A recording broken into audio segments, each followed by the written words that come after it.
Capítulo 6. La congregación faltante. Fui criado en el cristianismo particularizado e individualizado del Jesús y yo del fundamentalismo de los años 60 y años 70. Lo más cerca que nuestra iglesia llegó a estar de ser un cuerpo de Cristo que realmente funcionara y estuviera orientado hacia el ministerio, fue una rara visita pastoral y la reunión de oración de los miércoles por la noche. Nadie conocía ni a mi papá ni a mi mamá, quiero decir realmente conocerlos. Nadie tenía una pista de lo que estaba pasando en nuestra casa. Nadie ayudó a mi padre a ver a través de la ceguera que le permitió vivir una vida doble de hábil engaño e hipocresía. Nadie sabía qué atribulada estaba mi madre debajo de su conocimiento enciclopédico de la Escritura. Nadie sabía. Éramos una familia cristiana con una participación activa en una iglesia, pero, en lo que estábamos involucrados le faltaba uno de los ingredientes principales e indispensables del cristianismo saludable del Nuevo Testamento, un cuerpo de Cristo instruido, activo y funcional. Era un cristianismo desprovisto de Efesios 4, 1 Corintios 12 y Hebreos 3, 12-13. Durante gran parte de mi vida y parte de mi ministerio no tenía ni idea de que mi caminar con Dios era un proyecto comunitario. No tenía ni idea de que el cristianismo del Nuevo Testamento fuera claramente relacional de principio a fin. No entendía ninguno de los peligros inherentes de tratar de vivir la vida cristiana por mi propia cuenta. No tenía conciencia del poder cegador del pecado remanente del que se habló en el último capítulo. No tenía ni idea de que estaba viviendo fuera de los medios normales dados por Dios para tener la visión, el aliento, la convicción, la fuerza y el crecimiento. No tenía ni idea cuánto consumismo y que tan poca participación delimitaban al cuerpo de Cristo. No tenía ni idea de la importancia del ministerio privado de la palabra para la salud del creyente. No tenía ni idea. Ahora he llegado a entender que necesito a los demás en mi vida. Ahora sé que yo mismo me tengo que comprometer a vivir en una congregación redentora, intencionalmente intrusa, centrada en Cristo, avivada por la gracia. Ahora sé que es mi trabajo buscar esta congregación, invitar a las personas a que interrumpan mi conversación privada y que me digan cosas que yo no podría o no querría decirme. Me he dado cuenta cuánto necesito la amonestación, el ánimo, la reprensión, la corrección, la protección, la gracia y el amor. Ahora me veo conectado a los demás, no porque yo haya tomado la decisión, sino por el sabio diseño de aquel que es la cabeza del cuerpo, el Señor Jesucristo. No me puedo permitir pensar que soy más listo que Él. No me puedo permitir pensar que soy más fuerte de lo que soy. No me puedo atribuir un nivel de madurez que no tengo. No puedo comenzar a creer que soy capaz de vivir fuera de los medios normales que Dios ha dado para el crecimiento y bienestar espiritual. No puedo permitir que el nivel de mi salud espiritual lo defina mi experiencia y el éxito en el ministerio o mi conocimiento teológico. No me puedo permitir que me arrullen los comentarios de felicitación que los fines de semana, en el ministerio, me hacen las personas que tienen buenas intenciones pero que realmente no me conocen. No me puedo permitir pensar que mi matrimonio puede ser saludable si vivo en un aislamiento práctico del cuerpo de Cristo. Por lo tanto, como alguien que tiene pecado remanente todavía dentro de él, es correcto decir que el mayor peligro en mi vida existe dentro de mí y no fuera de mí. Entonces, ¿no sería el colmo de la ingenuidad o de la arrogancia pensar que podría estar bien abandonado a mí mismo?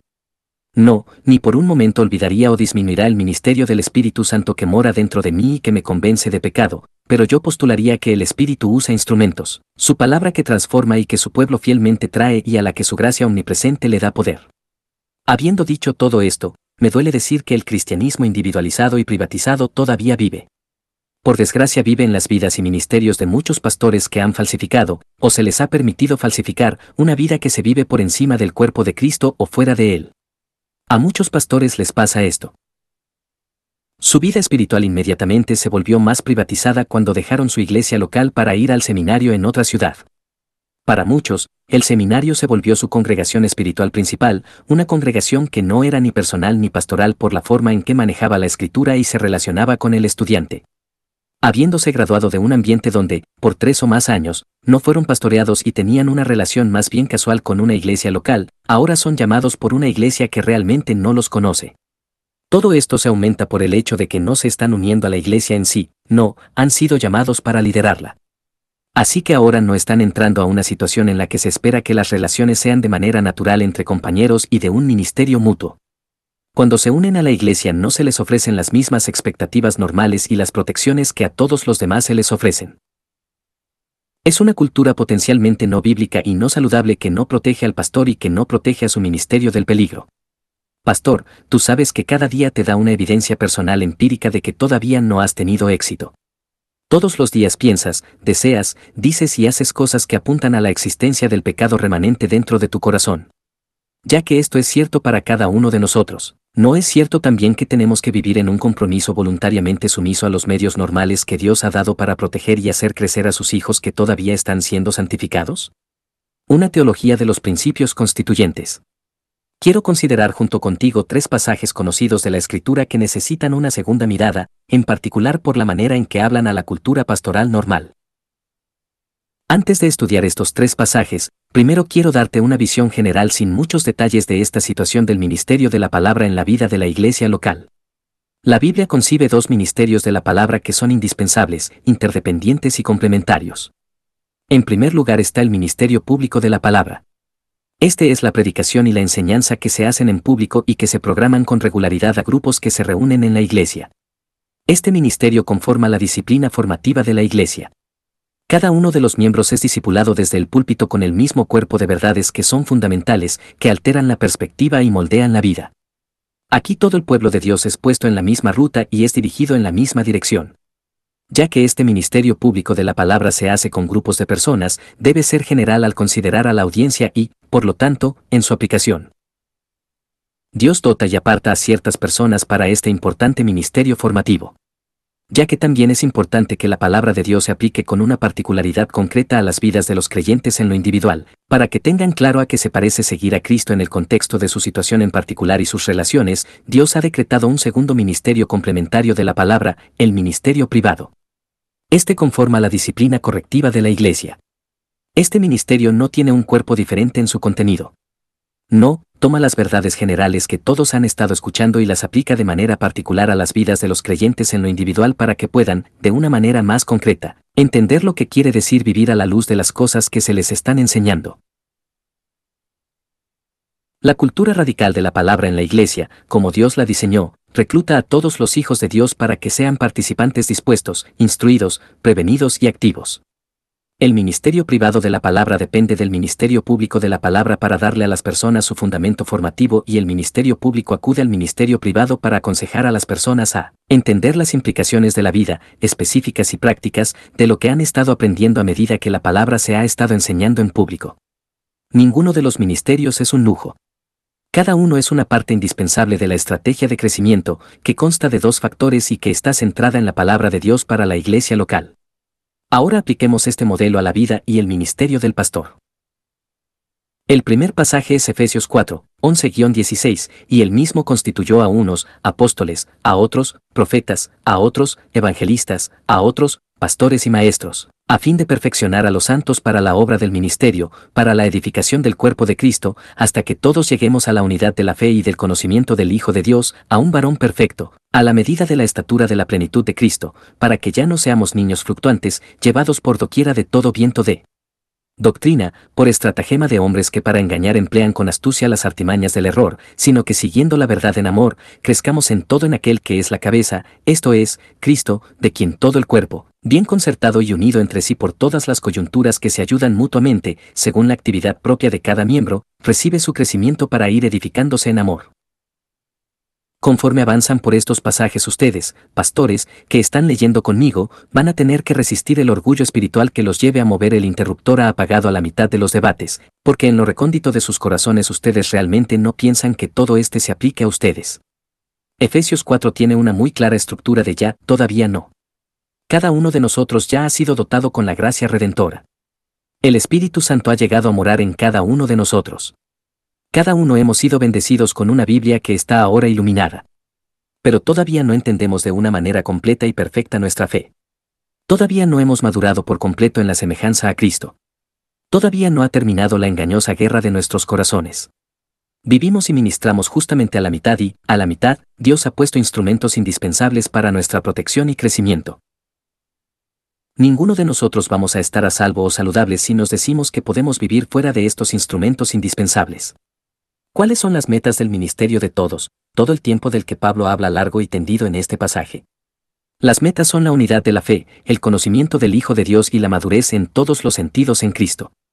Las metas nos alientan a que admitamos con humildad que todos nosotros, sí, hasta los pastores, vivimos quedándonos cortos de alcanzar estas metas. Ninguno de nosotros existe en comunidades de fe completamente unificadas, ninguno de nosotros conoce a Cristo en todo lo que puede ser conocido y ninguno de nosotros se ha convertido totalmente en la semejanza a Jesús. Así que, ¿cuál es la implicación de esa humilde confesión? Es que cada uno de nosotros, sí, hasta los pastores, tenemos que someternos con gozo a los medios que Dios ha dado para completar estas metas en nuestros corazones y nuestras vidas. ¿Cuáles son los peligros inherentes de que nosotros mismos nos convenzamos que podemos vivir fuera de los medios normales que Dios ha dado para la salud espiritual personal y el crecimiento? Son igualmente claros en este pasaje. Si intentamos hacer lo que por la redención no estamos conectados para hacer, vamos a ser susceptibles a la inmadurez persistente en áreas específicas de nuestra vida y al error doctrinal o a la confusión y vamos a vivir en peligro de ser engañados. Piensa conmigo un momento. Cada uno de nosotros somos capaces de citar cosas que han ocurrido para cada peligro en nuestros propios círculos de pastores. He aconsejado a pastores que han dañado a sus iglesias porque ellos no habían crecido. He visto iglesias que han sido dañadas por pastores que se desviaron por el último viento de la doctrina de moda. Yo era un pastor que estaba autoengañado, que pensaba que me conocía mejor de lo que lo hacía y que pensaba que estaba más espiritualmente bien de lo que en realidad lo estaba. Estas amonestaciones no solo son para el cristiano promedio, sino para cada miembro del cuerpo de Cristo. Llaman a cada uno de los que están en el ministerio a admitir con humildad que a la mitad del ya, todavía no, hay una guerra que todavía se está librando por la autoridad de nuestros corazones. Y porque la hay, todos necesitamos el ministerio del cuerpo de Cristo que nos advierte, protege, alienta, exhorta y produce el crecimiento. Ahora bien, ¿qué metodología ha escogido Dios emplear para guardarnos, hacernos crecer y protegernos? Él ha escogido el ministerio público y privado de la palabra. Este pasaje en particular enfatiza la peculiaridad del ministerio privado de un miembro del cuerpo a otro miembro del cuerpo. Una vez más las palabras son claras y específicas, siguiendo la verdad en amor, bien concertado y unido entre sí por todas las coyunturas, según la actividad propia de cada miembro, edificándose en amor. No hay ningún indicio en este pasaje de que algún miembro del cuerpo de Cristo sea capaz de vivir fuera del ministerio indispensable del cuerpo de Cristo o se le permita vivir así. Pero creo que es exactamente en este punto que podemos estar tentados a sacar conclusiones de este pasaje que éste realmente no enseña. Ya que al pastor se le atribuye la responsabilidad de instruir al pueblo de Dios para que realice su actividad ministerial miembro a miembro, me temo que sin darnos cuenta hayamos concluido que el pastor está por encima de la necesidad que el resto del cuerpo precisa y hace. Pero el pasaje nunca enseña esto, de hecho enseña lo contrario. El pastor está en la posición única de no solo instruir al cuerpo para este ministerio, sino también de necesitar en lo personal el mismo ministerio para el cual él los instruye. Recuerda, las palabras aquí, todas las coyunturas, no deja mucho espacio a las exclusiones.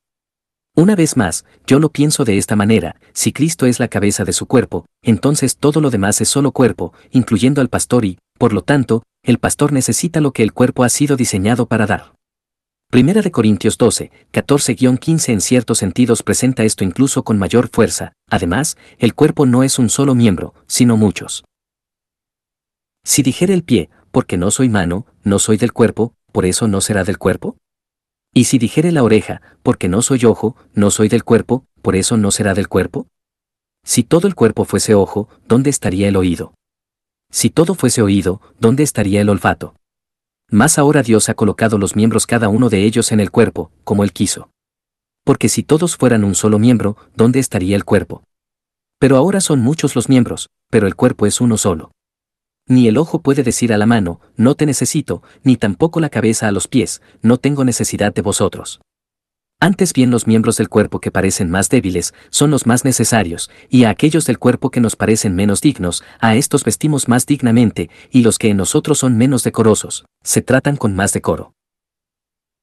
Porque los que en nosotros son más decorosos, no tienen necesidad, pero Dios ordenó el cuerpo, dando más abundante honor al que le faltaba, para que no haya desavenencia en el cuerpo, sino que los miembros todos se preocupen los unos por los otros. La figura aquí es el cuerpo de Cristo como un organismo que funciona con muchos miembros que son mutuamente indispensables, que están interrelacionados y que son recíprocamente contribuyentes. La interconectividad y la interdependencia de estos miembros son tan indispensables a la correcta salud, actividad y crecimiento del cuerpo que Pablo dice que es imposible que un miembro le diga a otro, sencillamente no te necesito, o soy capaz de servir bastante bien por mi propia cuenta, gracias, o he llegado al punto donde ya no necesito lo que tú tienes que ofrecer. En el contexto de la vívida descripción de Pablo de un cuerpo físico saludable, estas afirmaciones se tornarían en una negación de las realidades ineludibles. Así es con el cuerpo de Cristo. Así es, agregaría yo, con la salud espiritual y la vitalidad ministerial del pastor. Él es un miembro del cuerpo de Cristo que desesperadamente necesita el ministerio del mismo cuerpo al que ha sido llamado a instruir y guiar. El modelo es el de un hombre que necesita ayuda para instruir a otras personas para que estén listas para darle a él la misma ayuda. Simplemente no puedes escapar de lo que estos pasajes están enseñando. David se paró delante de mí durante un receso en una conferencia importante y lloró. No le importó quién lo pudiera estar observando o si escuchaban lo que estaba diciendo. Él solo estaba así de desesperado. Tenía la facha de un hombre completamente abatido y totalmente quebrantado, pero era un pastor que Dios había dotado y que había sido divinamente comisionado. No estaba en una lucha engreída con sus líderes, no había cometido adulterio y no era adicto a la pornografía o las drogas. Él era un hombre que estaba enojado, desalentado, amargado y ahora desesperado. A través de sus lágrimas dijo, Pablo, simplemente no sé cómo regresar a casa. Nadie me conoce ahí. Nadie sabe qué está pasando en mi familia. Nadie sabe lo que hay en mi corazón. Nadie sabe que yo mismo me obligo a producir un sermón tras otro cada semana. Nadie sabe que odio la mayoría de las juntas que lideró. Nadie sabe que mi esposa y yo reñimos por tonterías y peleamos por abrirnos paso a la fuerza semana tras semana. Nadie sabe que mis hijos están comenzando a odiar el Evangelio por mi culpa. Nadie sabe que me enajeno con horas de televisión. No tengo a nadie con quien platicar, ni siquiera una relación cercana en toda la iglesia. Mi familia vive en aislamiento, pero no creo que alguien se dé cuenta. Mi esposa tiene algunas amigas, pero es muy cuidadosa con lo que dice. Si yo solo detuviera una junta y comenzara a confesar lo que realmente está pasando conmigo, no creo que mis líderes pudieran tratar con esto. Pablo, si solo confieso todo, si dejo entrar a las personas, estoy acabado. No sé cómo regresar a casa y enfrentar todo esto. ¿Te suena extrema la situación de David? A mí no, porque he escuchado este clamor una y otra vez. No siempre ha alcanzado este nivel de desesperación, pero hay demasiados pastores allá afuera que han perdido su gozo, que viven de una manera rutinaria y monótona. Hay demasiadas personas amargadas y enojadas en el ministerio que están llevando a todos lados una lista de protegerse de las equivocaciones que han sufrido antes. Hay demasiados pastores que viven en aislamiento, que están en problemas y que no lo saben. Hay demasiadas congregaciones y juntas de liderazgo que tienen una imagen distorsionada, idealizada y poco realista de su pastor. Hay demasiadas familias ministeriales que no están protegidas porque no están siendo pastoreadas correctamente. Hay demasiados pastores que están en modo de supervivencia. Hay demasiadas esposas de pastores que fantasean con lo que sería estar fuera del ministerio. Hay demasiados hijos que soportan el peso diario de la amargura y la ira del padre que está en el ministerio. Hay demasiado anonimato práctico en los púlpitos de nuestras iglesias. El tercero de nuestros pasajes específicamente define la naturaleza del indispensable ministerio privado de la palabra, que es el llamado del cuerpo de Cristo. De esta manera Colosenses 3, 15-17 es muy útil, y la paz de Dios gobierne en vuestros corazones, a la que asimismo fuisteis llamados en un solo cuerpo, y sed agradecidos. La palabra de Cristo mora en abundancia en vosotros, enseñándoos y exhortándoos unos a otros en toda sabiduría, cantando con gracia en vuestros corazones al Señor con salmos e himnos y cánticos espirituales. Y todo lo que hacéis, sea de palabra o de hecho, hacedlo todo en el nombre del Señor Jesús, dando gracias a Dios Padre por medio de Él. Pablo conceptualiza un cuerpo de Cristo bien preparado que tiene la palabra de Dios morando en sus corazones, ahora listo para hacer lo que Dios ha diseñado al cuerpo de Cristo para que haga. ¿Y qué es eso? Una vez más Pablo es muy específico: enseñar y exhortar. Ahora bien, seamos honestos. En algunos contextos lo que Pablo está describiendo sería bastante radical, quizá hasta inquietante. De hecho, él está planteando que cada creyente está diseñado para tener una función de enseñanza en la vida de cada creyente. Realmente es un paradigma del tipo todo el pueblo de Dios todo el tiempo. Esto quiere decir que no es saludable para ninguna iglesia y su pastor si en esa iglesia el pastor es el único maestro.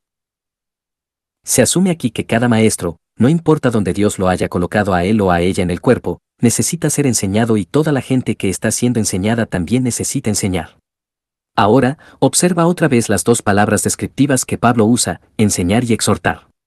Poner las definiciones más básicas en estos términos es decir que enseñar te permite ver la vida como Dios la ve.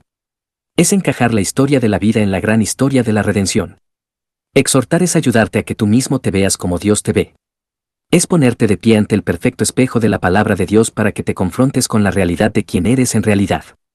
No hay un solo día en el que cada miembro del cuerpo de Cristo no tenga que ser enseñado y no se le tenga que ayudar a identificar aquellos efectos remanentes de una cosmovisión no evangelizada. Tampoco hay un día en el que no tengamos que ser exhortados, enfrentados con el hecho de que todavía vemos en los espejos de la feria del mundo y de que todavía llevamos a todos lados las opiniones distorsionadas de quienes somos. Pastor, tienes que estar rodeado por maestros bien entrenados y personas que te exhorten y que sean fieles y amorosas. Y estás en peligro si el anonimato te permite ser el único maestro habitual al que escuches y te permite vivir sin tener un círculo protector de personas que te exhorten y que estén motivadas por la gracia. El círculo del peligro. 1. Suposiciones poco constructivas. En muchos casos el círculo de aislamiento y peligro comienza cuando la iglesia que llama al pastor hace suposiciones incorrectas e inútiles sobre la persona que ha llamado. Por desgracia, en muchos casos la persona que está siendo llamada no ha vivido por años en una congregación redentora, protectora y fructífera. Se separa de la alimentación que su iglesia le daba, donde se reconocieron sus dones, se va a un lugar donde la fe ha sido reducida a un rígido sistema de preceptos y reglas y se ha dividido en secciones y está siendo enseñado por profesores que no asumen la función de pastores de sus estudiantes. En muchos casos, ya que él está trabajando, y al mismo tiempo se está comprometiendo con los rigores de la educación teológica, tiene poco tiempo que le sobre para tener, si acaso, una relación superficial con una iglesia local. Esto quizá quiera decir también que ha sido un poco un marido distraído y un papá ausente. En el ínterin su propia relación con la Escritura se ha tratado más acerca de completar tareas que de una fervorosa alimentación de su alma. Pero la iglesia que lo ha llamado tiene la tendencia a asumir que porque se han reconocido sus dones y algún nivel de madurez, y porque él ahora es un erudito bíblico, instruido para el pastorado, es espiritualmente saludable y capaz de vivir sin las protecciones normales y los estímulos que ellos querrían para cualquier otro creyente. Así que, desde el momento de la primera entrevista, muchas veces se están sentando las bases de una cultura de suposiciones contrarias y aislamiento pastoral práctico. 2. Expectativas no realistas. Debería ser obvio que las suposiciones inútiles que se hacen cuando el pastor está llegando a guiar a la iglesia son el fruto de todo un conjunto de expectativas no realistas. La mayor es que muchas iglesias simplemente no cuentan con que su pastor luche con el pecado. Pero él no está libre de pecado. En vista de que él todavía está siendo santificado, el pecado todavía permanece y está siendo erradicado de manera paulatina. Ellos no cuentan con que él se desaliente a la mitad de la batalla por el evangelio. Ellos no cuentan con que la amargura o la envidia lo tienten. Cuentan con que sea un esposo modelo y también un padre modelo. No cuentan con que sea flojo o que se conforme con la mediocridad. No cuentan con que en los momentos de autoprotección, él vaya a estar tentado a ser antisocial y controlador. Cuentan con que él pueda desempeñar con gozo una descripción no realista de un trabajo que abrumaría a cualquiera que esté de este lado del regreso de Jesús. Cuentan con que esté contento que una paga significativamente menor que la mayoría de las personas que tienen este nivel de educación. Cuentan con que su esposa esté tan plenamente comprometida con el ministerio que la llegada de él a la iglesia sea, en realidad, una oferta de 2 por 1. No cuentan con que haya momentos en los que él esté tentado a dudar de la bondad de Dios. No cuentan con que en una junta o en el púlpito el temor del hombre le impida hacer o decir las cosas que Dios lo ha llamado a hacer y decir. No cuentan con contratar a un hombre imperfecto que todavía tiene la desesperada necesidad de la misma gracia que él está llamado a ofrecer y que tiene que sacar, interpretar y explicar de la Biblia para dárselas a los demás. 3. Reticencia a hablar con franqueza. En la mayoría de las situaciones, la cultural pastoral de la iglesia local, la naturaleza y el carácter de la relación que un pastor tiene con sus líderes y su congregación, se deja por sentada en los primeros días de su ministerio en esa iglesia en particular. Si los líderes que lo llamaron han buscado conocer al hombre que está detrás de los dones, de la experiencia y de las habilidades, y si lo han alertado al hecho de que él está entrenando a una comunidad redentora que es intencionalmente intrusa, que está centrada en Cristo y que es avivada por la gracia, entonces lo que sigue van a ser los requisitos para que él participe y sea un receptor del ministerio del cuerpo de Cristo y de la promesa de los que buscan construir una relación con él como los instrumentos para tener cuidado de su vida. Si el proceso del llamamiento no ha ido tras el corazón del pastor potencial, y si en los primeros días no ha quedado claro que la iglesia tiene toda la intención de pastorear a su pastor, no solo hacerlo responsable sino ministrarle el evangelio de Jesucristo a su alma, entonces él, a lo mejor, va a llevar a cabo la mayor parte de su ministerio en el contexto del aislamiento personal combinado con una red de gran tamaño de relaciones finalmente informales. Tanto el cuerpo como los líderes van a estar reticentes a hablarle con una franqueza bíblica, moderada por el amor, y él va a estar reticente a confesarles a personas que no están acostumbradas a tener esa clase de relación con su pastor. A lo mejor lo que va a haber más es hablar de él que hablar con él y él, a lo mejor, se va a esconder más que a confesar. Esto simplemente está lejos de ser lo que Dios diseñó que esta comunidad de la gracia, llamada la Iglesia, fuera e hiciera. 4. Ausencia de una intervención oportuna. El mandato de exhortaos los unos a los otros cada día de Hebreos 3:13 nos dice que, debido al pecado remanente, nuestra capacidad para el autoengaño es tan grande que necesitamos una intervención regular y hasta diaria.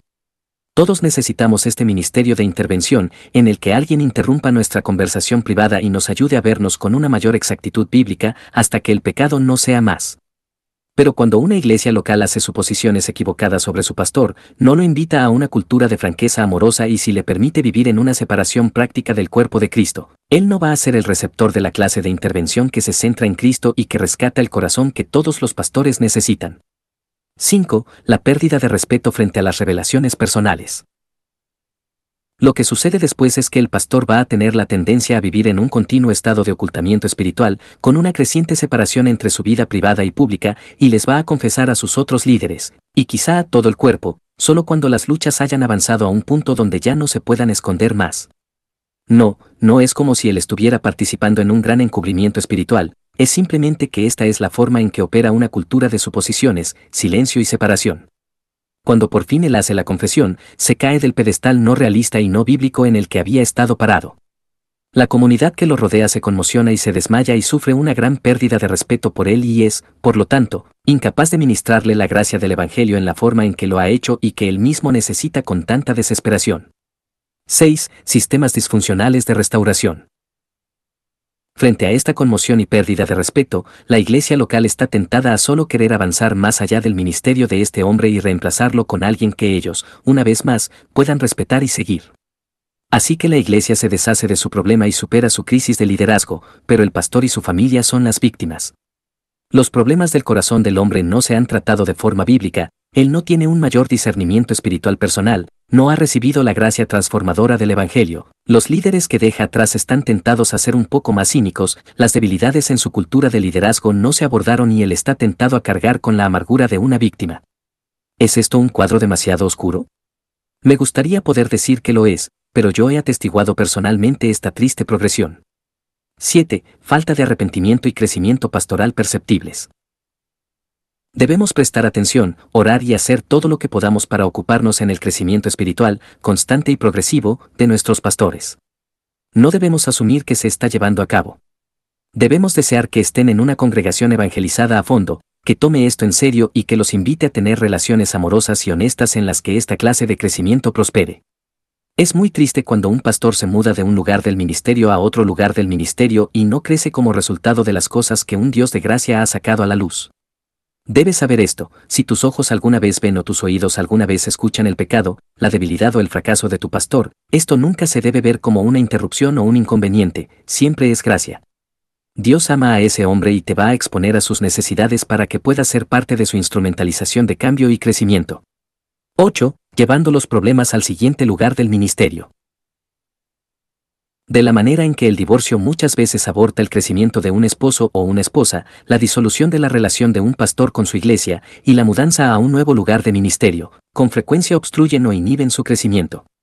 Muchas veces hay tantos malos entendidos, acusaciones de una parte a otra y el daño que acompaña a esta separación, que al pastor le es muy difícil verse con la clase de objetividad y precisión que son necesarias para la sagacidad, la convicción y el arrepentimiento. De hecho, con frecuencia es peor que esto. Muchas veces el pastor se va convencido de que su problema no es que él luche con áreas de pecado, sino que él fue lo suficientemente ingenuo para confesarlo y en silencio resuelve que nunca se va a poner en esta situación y va a hacer eso otra vez.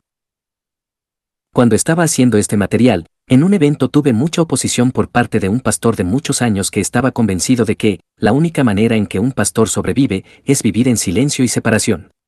9. Deshonra al nombre de Cristo. Todo este triste proceso niega el poder transformador del Evangelio, devalúa los dones que Cristo le da a su iglesia, debilita la predicación del Evangelio, apaga el ministerio de la iglesia y, al fin de cuentas, deshonra el nombre de Cristo. Conclusión, no deberíamos trabajar para construir culturas para la iglesia local que alienten, exijan y ayuden a los pastores a ser ejemplos vivientes del poder del Evangelio de Jesucristo que transforma la vida y el corazón. ¿No deberíamos asumir que la presencia y el poder del pecado remanente viven dentro de cada pastor? No deberíamos concluir, entonces, que es peligroso que el pastor viva fuera del ministerio indispensable del cuerpo de Cristo que está ahí para protegerlo, guardarlo, confrontarlo, alentarlo, hacerlo crecer y, si es necesario, restaurarlo. ¿No deberíamos todos dar un paso atrás y hacernos preguntas que escudriñen el corazón? Si tú eres un pastor, ¿vives por encima del cuerpo de Cristo o fuera de él? ¿Buscas la sabiduría de los demás y sus ojos que te dan discernimiento? ¿Están los que te conocen, quiero decir, los que realmente te conocen, al nivel de tu corazón? Pastor, ¿anhelas ser pastoreado? Si no eres un pastor, ¿tu iglesia hace todo lo que puede para ayudar a tu pastor a que se beneficie del ministerio del cuerpo de Cristo? ¿Está él viviendo en una cultura de franqueza y amor que se centra en el Evangelio? ¿Estás pastoreando a tu pastor?